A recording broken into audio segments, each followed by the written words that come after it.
semuanya? Alhamdulillah baik Pak. Apakah sudah ada yang sarapan pagi hari ini? Belum Pak. Belum? Belum. Siapa yang belum? Saya. Kenapa belum?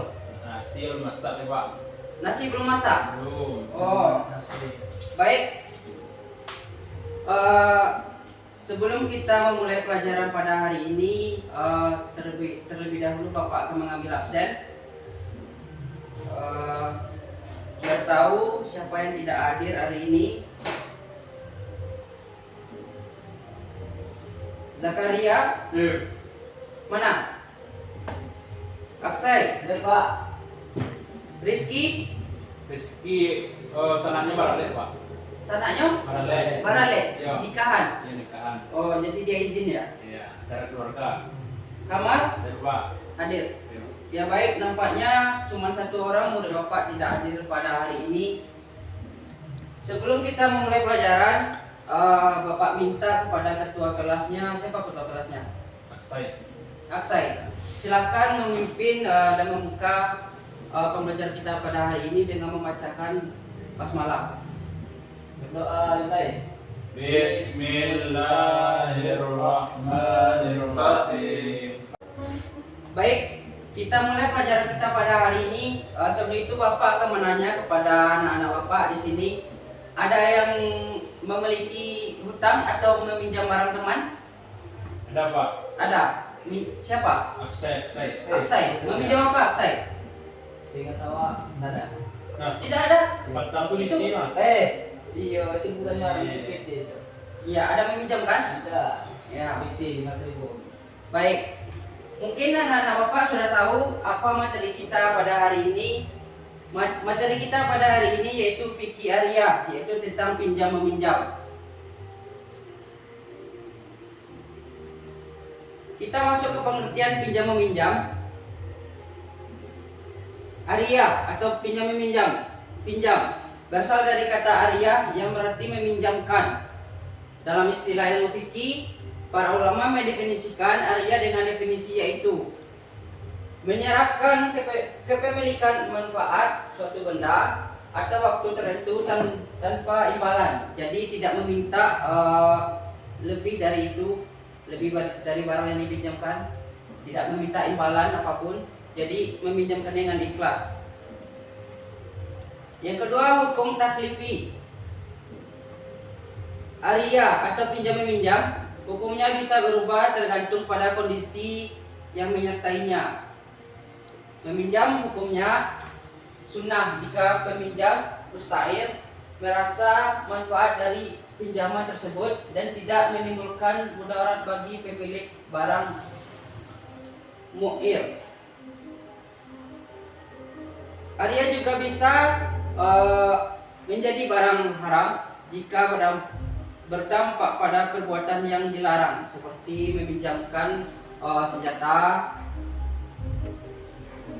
untuk membunuh orang atau melukai seseorang. Jadi tidak boleh itu. Yang ketiga itu syarat barang di pinjaman. Adapun syarat barang yang harus dipinjam ini, suatu barang menjadi sah untuk dipinjam sebagai arya jika memenuhi dua syarat. Yang pertama itu barang tersebut bisa diambil manfaatnya tanpa harus memusnah atau menghabiskannya. Tidak sah disebut sebagai arya jika yang dipinjamkan barang yang habis pakai seperti makanan, sabun, lilin dan sebagainya. Jadi tidak boleh meminjamkan barang yang sudah kita pakai atau kita gunakan, yakni seperti sikat gigi, itu tidak boleh. Sabun. Pepsodentnya boleh, karena Pepsodentnya belum dipakai kan. Sabun sebaiknya jangan dipinjamkan. Nanti ada keluar. Nanti siapa tahu ada tidak cocok di badan Beta. di badan temannya. Jadi nanti ada bermasalah pula. Kalau meminjamkan pena bisa Pak. Meminjamkan pena? Ya, tapi dia kan berkurang tintanya. Boleh. Itu biasanya sering terjadi meminjamkan pena. Itu juga boleh meminjamkan karena itu kan bermanfaat bagi teman. Ya, tapi kan itu Menggerakkan. tanpa harus memusnahkan atau menghabiskannya. Meminjam pena itu tidak langsung habis kan? Ya tapi berkurang Pak. Ya, tapi nggak apa-apa. Itu kan meminjamnya tidak langsung, tidak jelas langsung kurangnya atau habisnya kan. Nah, Jadi tidak apa-apa meminjamkan pena. Kita yang kurang itu dia pahala. Ah iya, oh jadi pahala. Yang keempat itu hak dan kewajiban peminjam. Adapun haknya dan kewajibannya itu ketika seseorang meminjam barang sedangkan pemiliknya tidak memberikan batasan-batasan atau ketentuan tertentu dalam pemakaiannya, maka peminjam boleh memakai barang tersebut untuk keperluan apapun yang dibenarkan secara atau kebiasaan. Dengan kata lain, peminjam bebas menggunakan untuk tujuan apapun selama penggunaan masih dalam batas kewajarannya. Jadi boleh digunakan selagi wajar, tidak merusak atau tidak merusak. ya tidak merusak lah. Sampai di sini paham? Paham. Baik. Yang kelima itu waktu pengambilan barang. Jadi meminjam ini barang itu harus dikembalikan ya, jangan dipinjam lalu hilang atau digunakan sampai selamanya. Jadi merasa menjadi milik pribadi sendiri, tidak boleh. Adapun waktu pengembalian barang, kapan pemilik boleh mengambil kembali barangnya yang dipinjam itu? Apakah boleh mengambil sewaktu-waktu atau hanya boleh mengambil pada waktu yang sudah disepakati? Jadi yang pertama itu ada pendapat pertama, ulama dari kalangan Hanafiyah, Syafi'iyah, Hanabilah dan Zahiriyah memandang bahwa pemilik barang atau meminta barangnya dari pinjaman kapanpun yang dia mau, dengan syarat tidak menimbulkan mudarat bagi si peminjam. Nah itu yang pertama. Yang kedua itu pendapat kedua, sedangkan Malikiyah 12 pendapat, pemilik barang tidak boleh meminta barang kecuali setelah jangka waktunya yang telah disepakati atau setelah jangka waktu yang sewajarnya. Jika tidak ada ketentuan berapa lama batas waktu pinjam-meminjam pemilik barang atau setelah barang pinjaman tersebut selesai digunakan untuk keperluan. Jadi meminjam ini ada orang tuh berjanjian sama yang mau meminjam, misalkan dipinjamnya cuma 1 minggu. Jadi orang ini ternyata belum siap, maka seperti itu boleh kita minta, tapi sebaiknya itu kita biarkan dulu. Kalau jika kita itu